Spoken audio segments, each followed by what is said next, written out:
On Palm Sunday, we celebrate and remember Jesus entering Jerusalem for the Passover festival. The story goes that Jesus arrives on a colt, an unused young donkey, and it's all drama. There's cheering, there's people celebrating. He is welcomed like royalty when people lay down their cloaks and wave branches in the air. It's a big, dramatic entrance.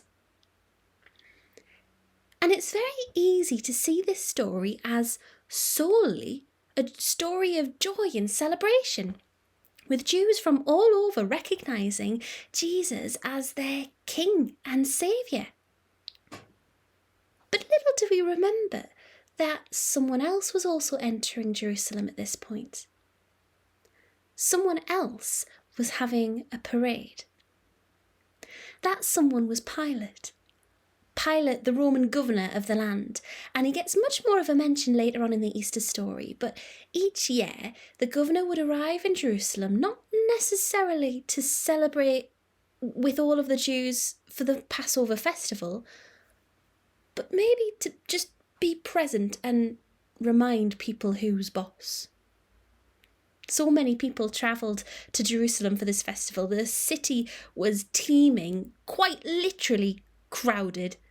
And with so many people, there's maybe a bit of a risk that things could get out of hand.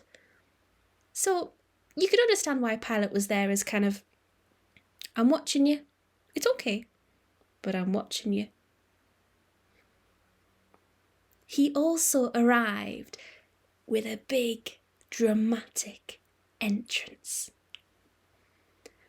But while he arrived on a grand war horse, showing his power, Jesus arrived on a donkey, showing maybe his humbleness.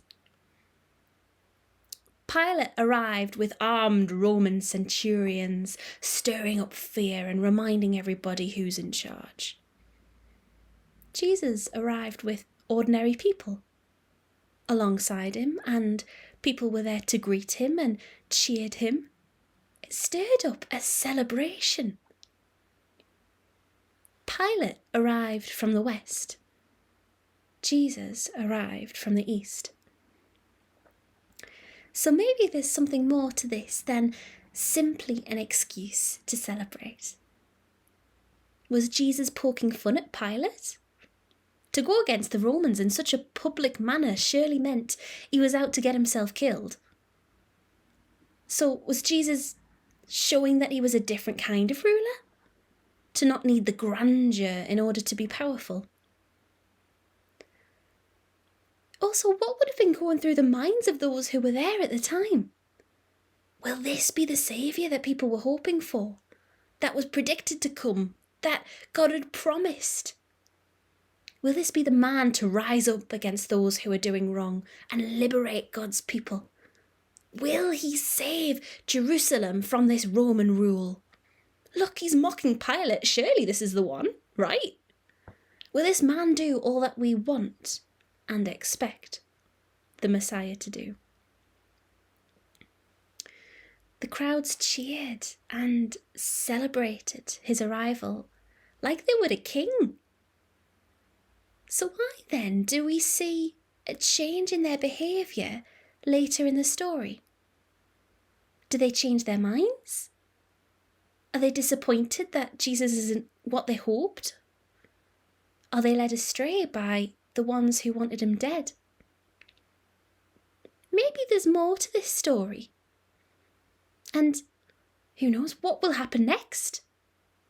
I suppose you'll have to follow the stories this week, or go ahead and read it for yourself in order to find out.